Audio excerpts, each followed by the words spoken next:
Hi guys, how are you? It's me, Rasheen. Hope things are well and you're at your best. As for me, it's week number 10, and I'm at a weight loss of 8.8 pounds overall. 0.8 pounds was lost last week, and I'm actually 2 pounds up from week number 4. So kind of trying to figure that one out. Still overall a weight loss, so I'm going to be happy with that. But still working at it, okay? No, not giving up at all. So yeah, like I was saying, it's week number 10. And oh gosh, if I seem miserable today, it's because I am. I really don't want to be doing this. I really don't. You know what? I'm going to go off on a tangent today. Instead of my wonderful weight loss journey, I think I'm going to do something more like why I hate vlogging. Yeah, I hate vlogging. I really do. I'm not good at it. At the beginning of the 12 weeks, I promised to do a vlog for you to keep you up to date and, keep in touch. But I really don't like it. Why, you ask? Let's see. It doesn't come naturally to me. I actually suck at it. And, okay, let's see. I'm not charismatic. I'm not like Superwoman, Lily Singh, the unicorn. I'm not like her. By the way, shout out to my fellow hometown Ramjohn-Edun, because she's amazing. Yeah, I'm not charismatic like that. I'm not somebody who you want to look at all the time and think, oh my gosh, how cool, how fun. I'm not spontaneous. I mean, how could I be? I got this built-in heavy-duty filter that puts an automatic caution sign on everything I say and do. That's all I've ever known. What else? I wish I was funny, but I'm not. I'm like the worst storyteller and joke teller ever. Probably the worst in the universe, and so I don't. I don't have a unique or interesting voice like some people do. Dang, I wish, you know what? I wish I had a British accent. Then I'd sound like cool and sophisticated, no matter what I say. Let's see. No, I'm not that. I actually do it in private, but gosh, guys, I'm not there yet. I can't share that with you. That would be like monstrous. Let's see why I hate vlogging.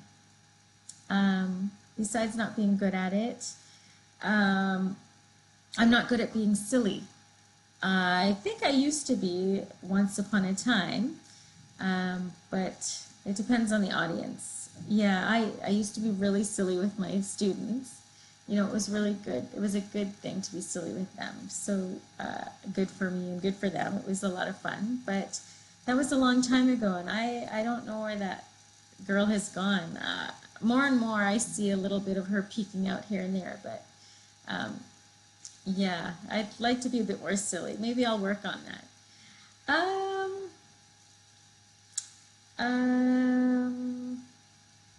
So vlogging, back to that. I'm not spontaneous, right? I try to be spontaneous, but like I can't. It doesn't come out right. I want to lighten up a little bit and maybe, do some different stuff and be a little different and act a little different and put on, be a different facet of myself, but I just don't know how to do that. Yeah, I thought I'd, be spontaneous that day, that Bell Talk Day, January 31st, and do something for a good cause, for a good reason. And, for myself too, if I tried vlogging something new, it would be, I thought it'd be fun and I'd get to learn some stuff and do some cool stuff, but no, it's not for me. It's not my forte. Well, so I tried, but I don't like it. It's so stressful. start off with, I don't like the program I bought. I researched it and it looked pretty good at the time, but what did I know? I had no idea what I wanted or what I would need, and it looked good at the time, but you know, I have no idea what I'm like. It's just, it's very limited what it can do, this program that I've chosen. And oh, you know what? Maybe you can help. Do you have any recommendations for a video editing program?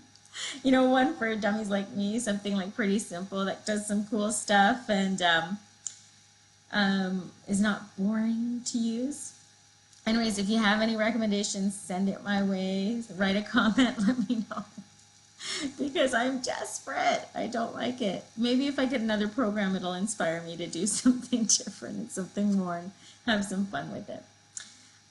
The other reason I don't like vlogging is that I have performance anxiety. Believe it or not, getting anxious and talking in front of people. And public speaking is the worst thing anybody can ask me to do. I do it, but if I do it, the rare times that I do, it's for something or someone who is really important that I'd have to force myself, because all the while I'm doing it, I'm sweating and shaking inside, and I want to vomit. I think it stems all the way back, if I look back, maybe to grade 5 during my speech that I had to do, you know those, and I think I had a speech on Canadian beavers. Okay, it was pretty funny, and I don't know what I was thinking. But yeah, Canadian beavers. It was actually a good speech, but I was really, really shy.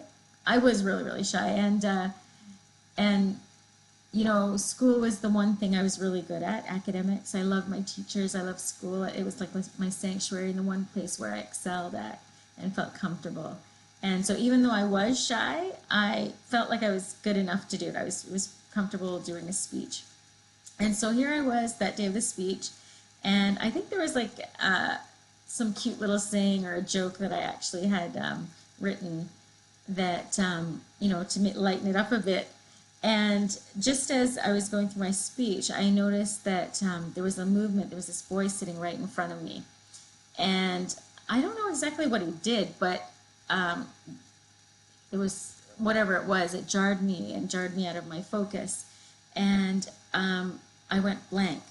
Now, that kid in front of me, of course, he snickered or something, and it was so awful. I don't know how long I hesitated, but it felt like a million years. I froze, and the only thing that came out were no words, just tears. I was so embarrassed and felt so dumb. You know, it might not sound like a big deal, but it was huge for me. I wasn't good at allowing people to see my flaws or even faltering in public. You know, feeling always so imperfect. I was constantly aiming for perfection and goodness, or at least trying desperately to portray it. Anyway, from then on, I hated public speaking. To this day, I hate it, as you can see. So vlogging, needless to say, is nerve-wracking and uncomfortable, and it feels like I'm choking on my own breath. I actually start to feel panicked days before I know that I'm planning to do it. And I try to avoid it. So it's usually like a big procrastination I have to, you know, dabble with. But, you know, that's, I guess, one of the reasons I am doing it, forcing myself to get out of my comfort zone and force open the parameters that I've established for myself, which, you know, as I've told you before, are really limiting. So last week, week number 9, that was one of the things that I set for homework, because, you know, I realized that I needed it. Taking a risk and going outside of my comfort zone. In fact, I did a lot of things that are out of the ordinary that past week. I volunteered all day at a karate tournament. Not really a big deal, I guess, but having to interact and socialize with people I don't know all day long. going in there not knowing exactly what was in store for me. I mean, I was told that I'd be in the front greeting people and directing them and working with cash. But my senpai, she told me to bring my gi just in case. What did that mean? What was she going to call me to perform a kata in case somebody's group kata fell apart and they needed somebody or somebody didn't show up? I don't know, but my mind started overacting and overthinking, and I got myself in a bit of a frenzy. You know, it could be anything. Like, I didn't know what she would ask me to do. She likes to keep us on our toes, so it could have been like a whole lot of craziness. Well, I didn't bail, so that's a good thing, even though I considered it like at least half a dozen times. And it turned out to be a good thing. I mean, there were awkward, silent moments, but that's okay. I got to get used to that. And let's see. You know, and my dojo is celebrating their 30 years of being an academy, and they've organized a guided trip to Japan next year. And lo and behold, I actually went to the info session. That was a big hurdle in itself because, you know, normally I'd just be like, oh my gosh, you know, there's so many things. It's an evening time, I'm away from the kids, blah, blah, blah, blah, blah, every excuse. And, but I went, and it was kind of relaxing, and I got some time for myself, and it was nice. It was kind of fun.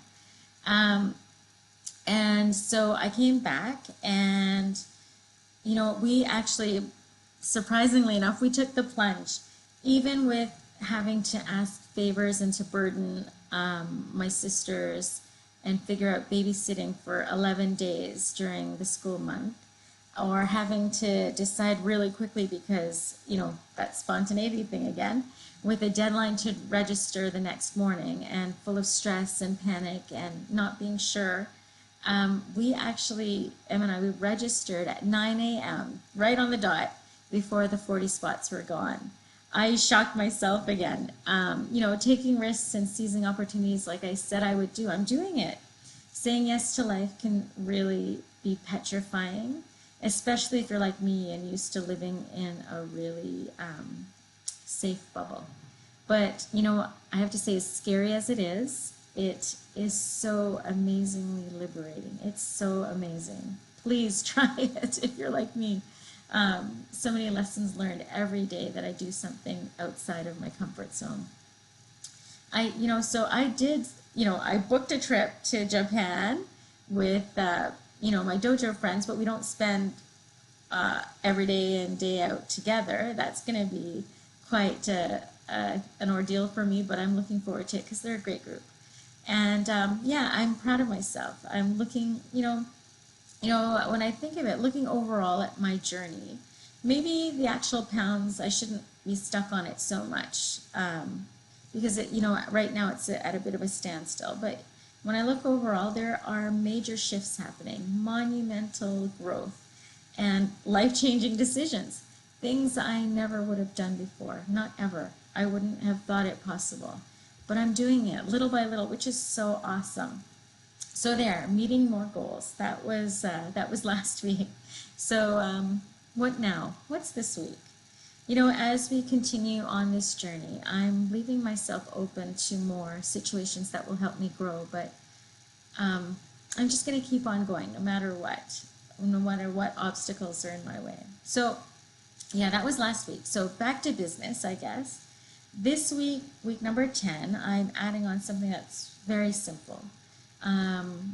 It's such a little thing, but for me, it really is something I need to do. It is to not eat past 8 p.m.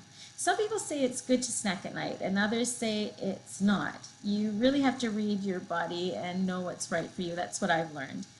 I've got a friend who swears that after she eats her dinner, like at 6 o'clock p.m., she doesn't eat anything afterwards. I mean, unfortunately, I wish I could do that, but that is not, you know, something that I think I could do. I don't have that will yet. But I do agree having a cutoff is important for me. If I don't have a cutoff, I know myself, I will eat and eat all night. So I've set for myself 8 p.m. as my general cutoff. And there are times when I go past, like my karate nights. I have to eat a light dinner, else I'll be like vomiting all over the place.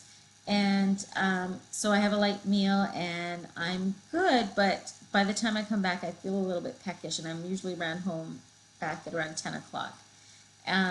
So I have something light, and I actually do eat something after a workout, usually a carb protein combination, and a lot of the times, just as an aside, it might be my yogurt parfait or my chocolate rush smoothie, which are my favorites. But late at night after karate, I just need something small. And what I usually have is like a really heaping spoonful of peanut butter and maybe about 10 or so berries. And that usually keeps me going. I'm really good after that. That usually does the trick, and it gives my body a boost. And having the peanut butter and something so small with like berries with it, it doesn't make me feel guilty, but I feel replenished, and there's like a boost of energy. And it's good, because if I didn't have something like that, I'd find myself in the wee hours of the morning starved, so starved that I'd be beelining to the refrigerator with my mouth wide open. It's happened a lot. So on a regular night, my 8 p.m. cutoff, how does that work? How do I manage that? What I have to do actually is, it's really hard, but I try and get everything done before I get the kids up for bed. So I do lunches and tidy up the dishes and whatever, before going up, and that way I don't have to come back downstairs and deal with all those temptations surrounding me in the kitchen. Now, doing this like realistically is really tough, and it causes a bit of a frenzy, because half of the time I have to send the kids upstairs to get ready or have a shower or collect themselves, brush their teeth and stuff, and they're up there before I get up there. And by the time I get there, there's like arguing, sometimes teasing, and all that craziness. This has been normal for a while, but it's not working for me, and I don't really like it. So Em and I are trying to change some things and slow things down and find some peace and quiet and calm and patience at the end of the night, so it's a little bit more happier. And we are working on this, and so the last little while I've been actually going up and leaving things and coming back down, so getting them settled, and afterwards coming back down to finish up a few things. But every time I go back down, I have to face those food demons, and it's not good. It's really hard. So I'm kind of like caught in the middle. I'm not sure what the right thing is. We're going to keep working at it and figure that out. So I hope things are going well. I hope you had a good week 9, and you did take some risks, and you continue doing that at a level that's comfortable to you, and making the progress and changes that you need to make. And I hope that you are finding that food is not your enemy as much as it was, because that's what I'm finding. I'm finding joy in food more, and so I hope that you are finding that food is no longer your enemy, at least working towards a friendship with food, and just enjoying it for what it is, for nourishment and for pleasure. And while you do that and you work on all the different things that you are working on, I wish you good luck, and I hope that you have a happy week. I went like a little bit crazy at the beginning there, because I was kind of low, but I think it all came together.